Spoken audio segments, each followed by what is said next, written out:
Wait. It rings in the ear of every Negro with piercing familiarity.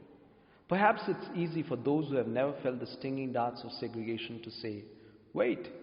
But when you have seen vicious mobs lynch your mothers and fathers at will and drown your sisters and brothers at whim, when you have seen hate-filled policemen curse, kick and even kill your black brothers and sisters, when you see the vast majority of your 20 million Negro brothers smothering in an airtight cage of poverty in the midst of an affluent society, when you suddenly find tongue twisted and your speech stammering, as you seek to explain to your 6-year-old daughter why she can't go to the public amusement park that has just been advertised on television, and see tears welling up in her eyes when she is told that Funtown is closed to colored children, and see ominous clouds of inferiority beginning to form in her little mental sky, and see her beginning to distort her personality by developing an unconscious bitterness toward white people, when you have to concoct an answer for your 5-year-old son who's asking, Daddy, why do white people treat colored people so mean?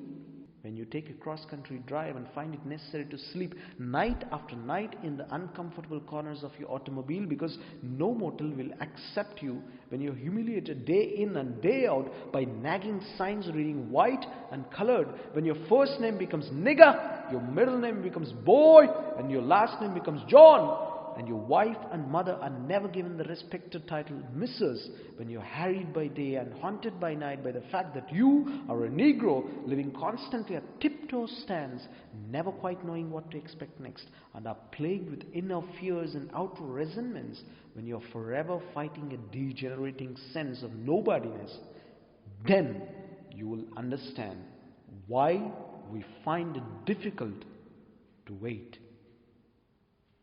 What you just heard is an excerpt from a letter from Birmingham jail written by Martin Luther King Jr. A group of English white clergymen criticized Martin Luther King Jr.'s decision to protest against the segregation of blacks and whites and called it a hasty decision and advised him to wait. And this was his response to them. I dedicate this reading to all those who are tired of waiting for the Achhe Din.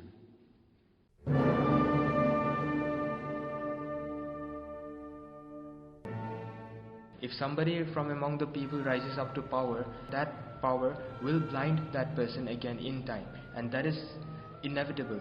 And that is why the people need to do certain activities, and the people need to be given the right to do certain activities that will wake up people who are blinded by power every now and then. And that is why I want students to protest, not always, but there are wake-up calls every now and then for the nation, for the community, for the people, and this needs to be done. And this is not something that can be negotiated, because without that, people blinded by power will be consumed by that power, and their consumption of power will consume the whole people along with them.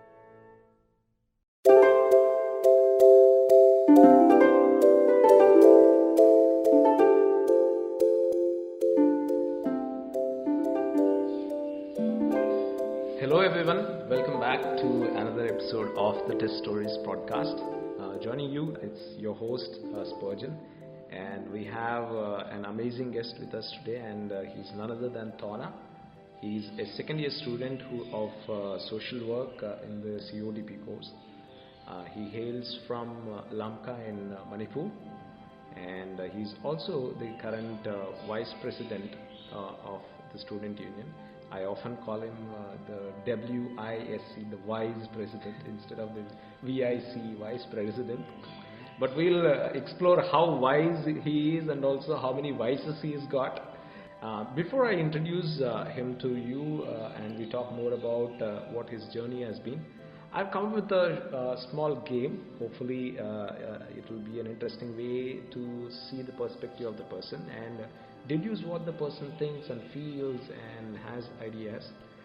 So I have with me a couple of questions which I've written on a card, and I'm giving Tawna about a minute, and he can answer any number of those questions. The number of questions that he can answer will be his score. So Tawna, are you ready for the game? Okay, just one query. I have 1 minute to answer all the questions. Yes, all. No, not all of the questions. How many ever you want. As many as I can. All right. But see that the answers are genuine and interesting also. All right. And they should be generally yours. So are you ready? Yes. Okay, then here we go. First question is, what is the one thing you are most grateful for in your entire life? I'm grateful for the blessings I've received in my life and the faith that I have right now. Okay. What is that one thing you wish to do but haven't done yet in your life? I've always wished to travel the whole world, which is a fantasy that I've always had, and I wish it comes true soon. And if you had your own TV network, what would it be? Well, I have a friend who is quite famous for having an informal one, so I'd like to name it Tawna TV, after someone else that I know, a dear friend of mine. Okay. What was the last thing you got for free? The last thing I got for free, oh my god. Okay, I am forgetting what I got for free the last thing, but this opportunity I got for free to talk with Spurgeon, so that is the last thing I've got for free recently. What do you want? You're out of one minute. Thanks. Do you want to go for another minute? Well, that's on you. Okay. Let's extend the game and extend it for one more minute. Your time starts now. What do you want to be remembered for? I want to be remembered for having lived a life that is faithful and righteous, not by standards we set for ourselves, but a standard that is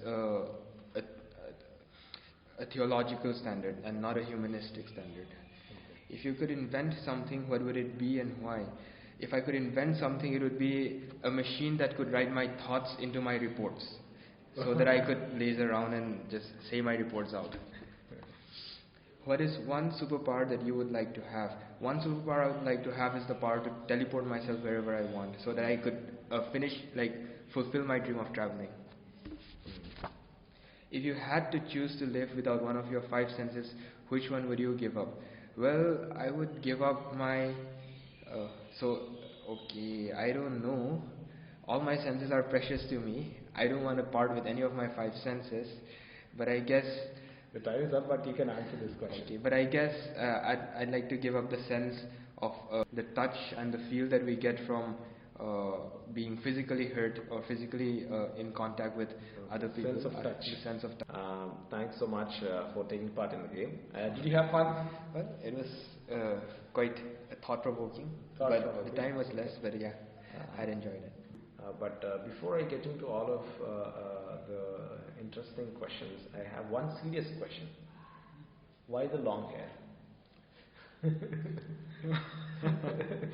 Okay, so as a part of my culture, culturally, the men in our both men and women had long hair, and the long hair that men had carried a certain respect with them.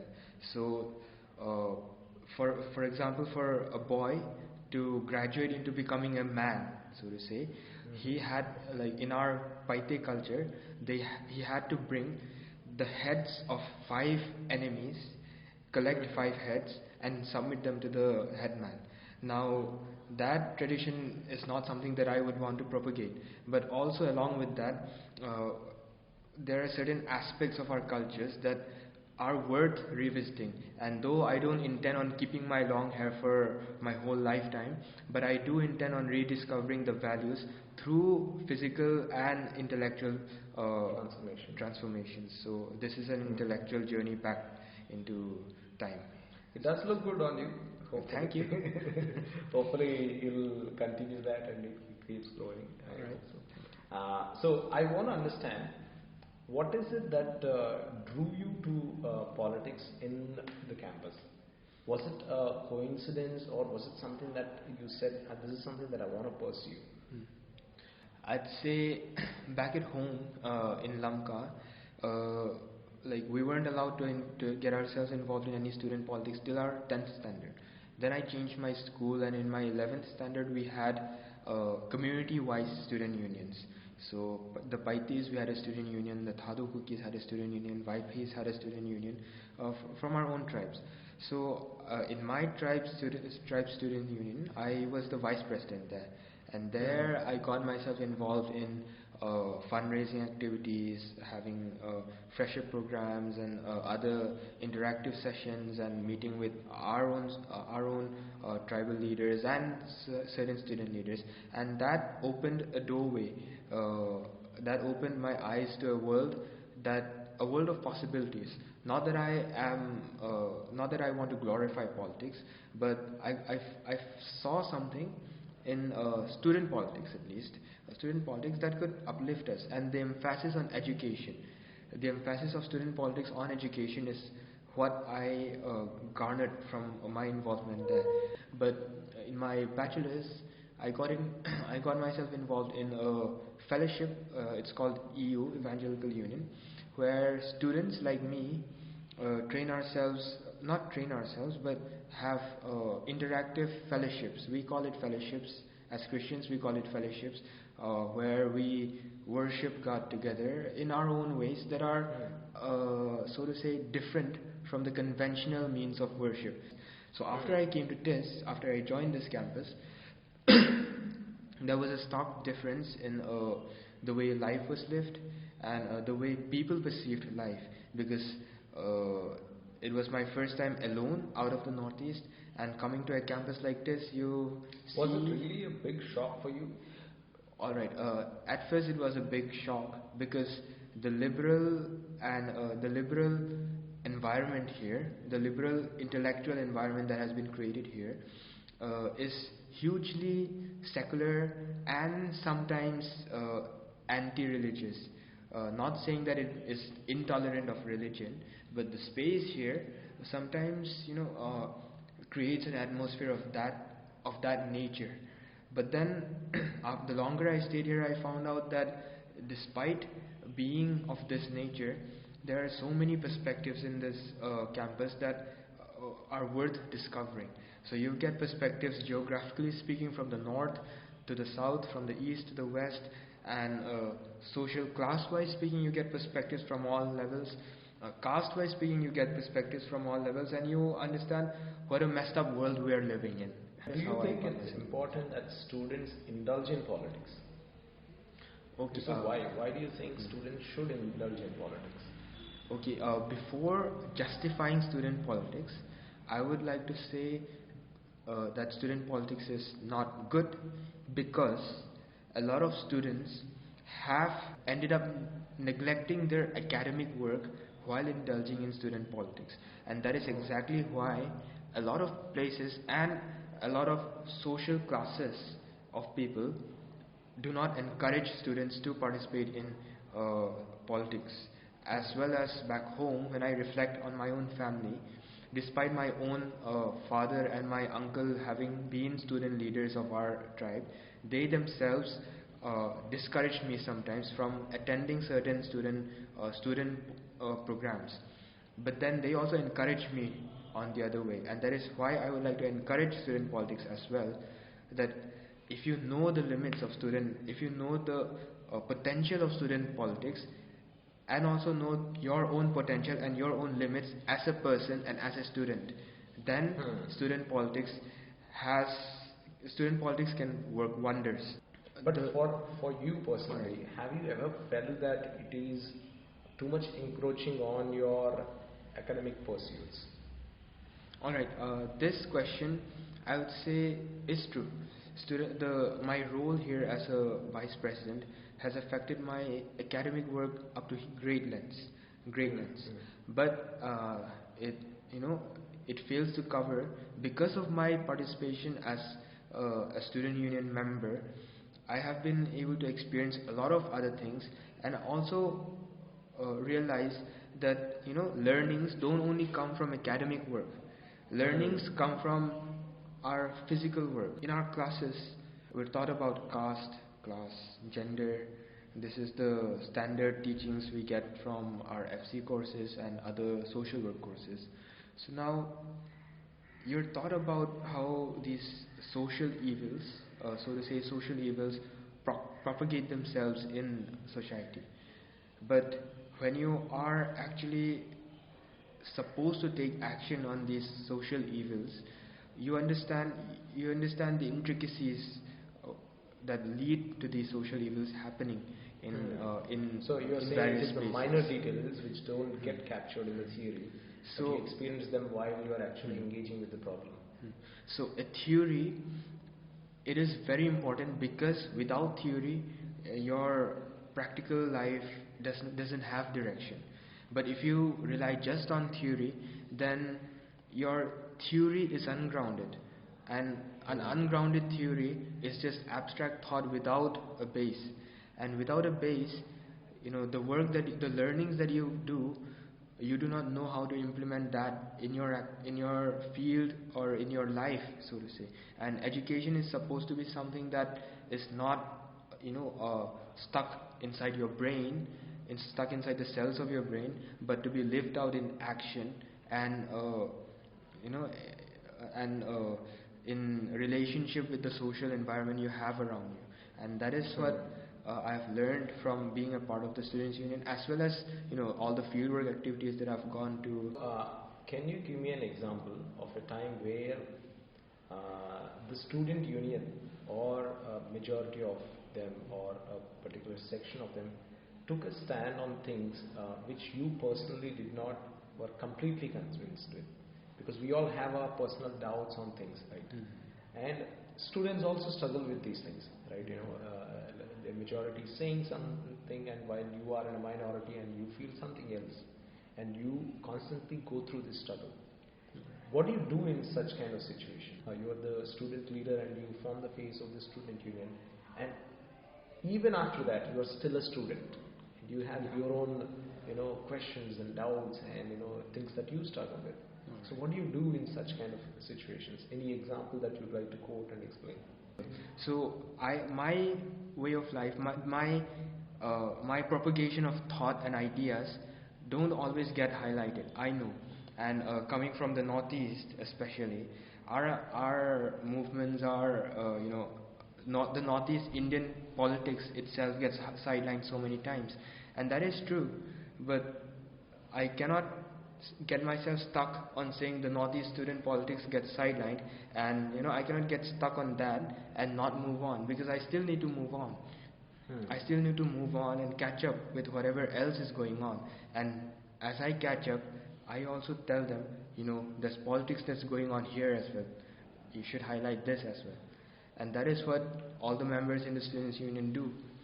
There's a bigger thing, there's a bigger view, and my point of view sometimes gets sidelined in the bigger view. Of course, that is true, and that is when I realized, okay, there's a need for me to try harder, to strive harder, so that my point of view, the point of view from which I come from, needs to be highlighted. And of course, I've been able to highlight my point of view sometimes, and sometimes I haven't been able to highlight my point of view sometimes. And other members face the same issues, and that is exactly why the Students' Union is made, so that these tussles can happen in a manner that is able to hold these views together. So that is why Okay. So I have one last question, which I think is an important question, which I want an answer from you. Is there is often the criticism against the students protesting. Students are supposed to be in classrooms studying and not on the streets and protesting.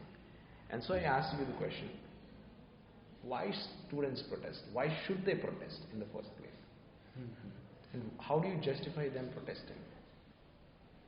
Right now, this question reminds me of my parents, because my parents tell me, involve yourself in student activities, but don't go for the protest because it's dangerous.